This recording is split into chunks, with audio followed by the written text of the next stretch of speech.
नमस्ते। आज हम पढ़ेंगे पाठ 3 कक्षा 8 का खनिज और शक्ति संसाधन। पाठ का नाम क्या है? खनिज और शक्ति संसाधन, है ना। तो इसमें हम देखेंगे कि खनिज क्या है। सबसे पहले हमें खनिज का पता होना चाहिए। प्राकृतिक रूप से जो प्रकृति से हमें जो भी पदार्थ मिलता है जिसका निश्चित रासायनिक संगठन हो वह खनिज कहलाता है ना। जो भी हमें पृथ्वी से प्रकृति से प्राप्त होता है। खनिज सभी स्थानों पर एक जैसा नहीं पाया जाता, ठीक है। मतलब एक समान नहीं सब जगह पाया जाता। विशेष क्षेत्र या शेल समूह के अनुसार अलग अलग भागों में अलग अलग पाया जाता है। खनिज विभिन्न प्रकार के भूवैज्ञानिक परिवेश में अलग अलग दशाओं में निर्मित होता है, मतलब अलग अलग दशाओं के अनुसार होता है। वे बिना किसी मानवीय हस्तक्षेप के प्राकृतिक प्रक्रियाओं प्रकृति द्वारा निर्मित होता है, बिना किसी मानव के हस्तक्षेप के, मतलब मानव का उसमें हस्तक्षेप नहीं होता। वे अपने भौतिक गुणों जैसे रंग, घनत्व, कठोरता और रासायनिक गुणों यथा विलेयता के आधार पर, मतलब इनके पहचान का ये तरीका होता है, ठीक है। अब हम पढ़ेंगे कि खनिजों के प्रकार, ठीक है।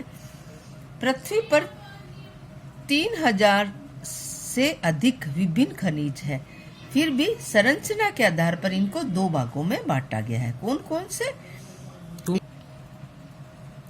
खनिजों के प्रकार पढ़ रहे थे हम, धात्विक खनिज और अधात्विक खनिज। अब धात्विक खनिज में लौह और अलोह, ठीक है। खनिजों में धातु कच्चे रूप में होती है, मतलब कच्ची पदार्थ। धातु एक कठोर पदार्थ है। धातु क्या होती है? कठोर होती है, जो ऊष्मा और विद्युत को सुचालित करती है और जिनमें धुती या चमक की विशेषता।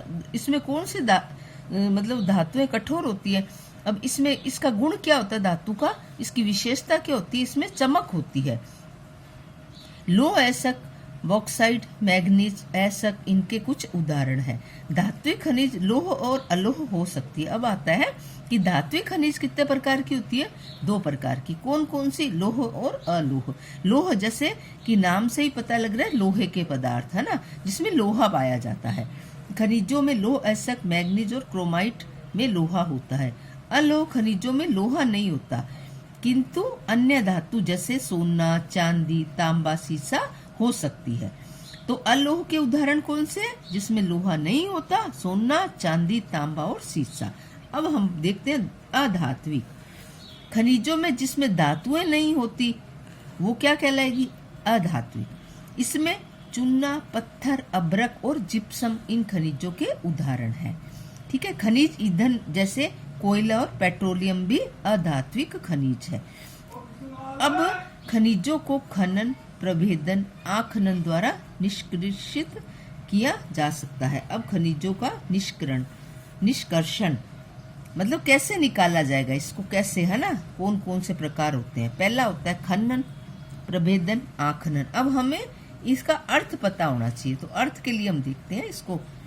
पृथ्वी की सतह के अंदर, पृथ्वी की सतह होती है ना, उसके अंदर दबी शैलों से खनिजों को, मतलब पृथ्वी के अंदर से खनिजों को जो निकालने की प्रक्रिया है उसे क्या कहेंगे? खनन कहते हैं।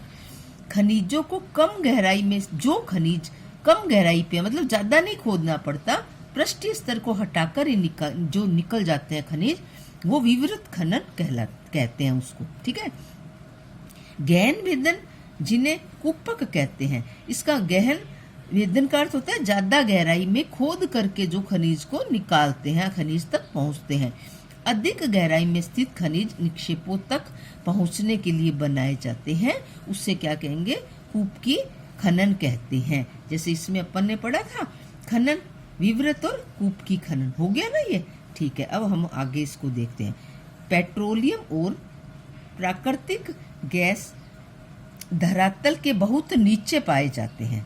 प्राकृतिक गैस होती है ना, वो जमीन के बहुत ज्यादा नीचे होते हैं। उन्हें बाहर निकालने के लिए क्या करना पड़ेगा? गहरा खोदना पड़ेगा।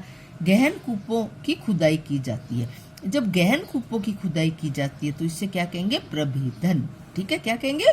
प्रभेदन। सतह के निकट स्थित खनिजों को जिस प्रक्रिया द्वारा आसानी से खोद कर निकाला जाता है उसे आखनन कहते हैं। किसे कहेंगे? आखनन। सतह के निकट स्थित सतह के पास में खनिजों को जिस क्रिया द्वारा आसानी से खोदते हैं और निकल जाती है उसे आंखनन कहते हैं। ठीक है, आज हमने क्या क्या पढ़ा? आज हमने पढ़ लिया था कि खनिजों का निष्कर्षण क्या होता है, खनिजों के प्रकार कितने होते हैं और खनिज क्या होते हैं। ठीक है, अब इसमें से आपको क्या करना है, 10 बीच के प्रश्न बना के रखने हैं। धन्यवाद।